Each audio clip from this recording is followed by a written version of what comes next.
এই চ্যানেলে সম্প্রচারিত সকল খবরই সচেতনতামূলক এবং শিক্ষণীয়, কোনো কিছুই প্রভাবিত নয়। রাজ্য জুড়ে আন্দোলনে নেমেছে সরকারি কর্মচারীরা। তাদের আন্দোলনে বহুদিন কেটে গেলেও তাদের প্রচুর বাধা বিভক্তির মধ্য দিয়ে তাদের আন্দোলন এখনও চলছে। তাদের আন্দোলনের মধ্যে সামিল হয়েছে সরকারি কর্মচারী থেকে শুরু করে বঞ্চিত চাকরি প্রার্থীরা। এবারে কুস্তি ইউনিয়নের প্রাথমিক প্রাইমারি টিচার্স অর্গানাইজেশনের ডাকে বিকাশ ভবনের সামনে আন্দোলন, এবং সে আন্দোলনের স্লোগানের ঝড় উঠল তীব্র থেকে তীব্রতর। মেন স্লোগানের ঝড় শুনে নিন। রাখে ধ্বংসের বীজ বপন করে ক্ষমতাতে টিকে থাকে এই চাক্কা। হায় হায় হায় হায় হায় হায় শিক্ষাক্ষেত্রে শিক্ষক হিংসাত্মক তবু ভোবা খাওয়া চাচ্ছে মুক্তি দপ্তরেতে লাগিয়ে দেবে আজকে তারা এই সংগ্রাম। চাই কোনো ভয় নেই, লজ্জা নেই তো কোনো সংকোচ, তাই সংগ্রাম চলছে চলবে চলছে চলবে। হক হক হক কারো চলছে চলবে চলছে চলবে। পরিভরের দিকে টান এই সংগ্রাম থামবে না থামবে না থামছে না থামবে না। পরিভরে কায়েম করতে অধিকার, তাতে যদি ভরে ভরে স্বৈরাচারী কারাগার এই সরকার। হায় হায় হায় হায় হায় হায় আজ এই মিছিলে এসে বন্ধু রাজপথে আছে তোমার ভাই সাধনের চক্রে বন্দনার হিসেবে দিনে কাপড়াই করো এই সরকার। হায় হায় হায় হায় হায় হায় অধিকার চাই চাই না ছুটি নির্বাক করে চাই চিরুনি, তাই সংগ্রাম চলছে চলবে চলছে চলবে। অধিকার ছড়াবে বিষ, আমরা এগোবো হাতে হাত রেখে ভাঙতে 144। এই সংগ্রাম থামছে না থামবে না থামছে না থামবে না। রুখবে সব ব্যারিকেড দিয়ে ঐক্য ভাঙতে ছড়াবে বিষ, আমরা এগোবো হাতে হাত রেখে ভাঙতে 144।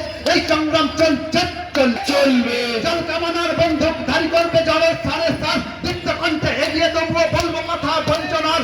এই সংগ্রাম চলছে চলবে চলছে চলবে। বালু খেলে চাল গম শিক্ষা খেলে পাঠ্য, বালু খেলো চাল গম শিক্ষা খেলে পাঠ্য, আর চেষ্টা খেলো গরু বাছুর মানিক খেলো শাসক। তোমার লজ্জা নাই লজ্জা নাই লজ্জা নাই লজ্জা নাই। বালু খেলো চাল গম শিক্ষা খেলো পাঠ্য, চেষ্টা খেলো গরু বাছুর মানিক খেলো অর্থ। এই স্লোগানের ঝড়ের মধ্যে দিয়ে তারা প্রতিবাদ চালিয়েছে এবং তাদের দাবি বিকাশ ভবনের সামনে তুলে ধরেছেন। উপস্থিত ছিলেন সরকারি কর্মচারী তথা সংগ্রামী যৌথ মঞ্চের প্রতিনিধিরাও। এই আন্দোলন বিপ্লবের পরে তাদের পক্ষ থেকে কি বললেন শুনে নিন আপনারা। আজকে আপনাদের কি দাবি আর কি দাবি নিয়ে কি বিকাশ ভবনে আসছে? আমাদের দাবি দেখুন, প্রাথমিক শিক্ষকদের দুরকম দাবি আছে। একটা হচ্ছে পেশাগত দায় দায়িত্ব এবং আরেকটা হচ্ছে সামাজিক দায়বদ্ধতা।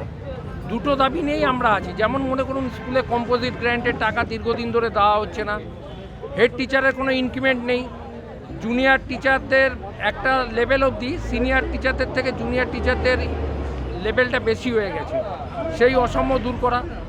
স্কুলে আপনার চক ডাস্টার কেনার টাকা নেই, স্কুলে বাথরুম পরিষ্কারের টাকা দীর্ঘদিন ধরে দেওয়া হচ্ছে না।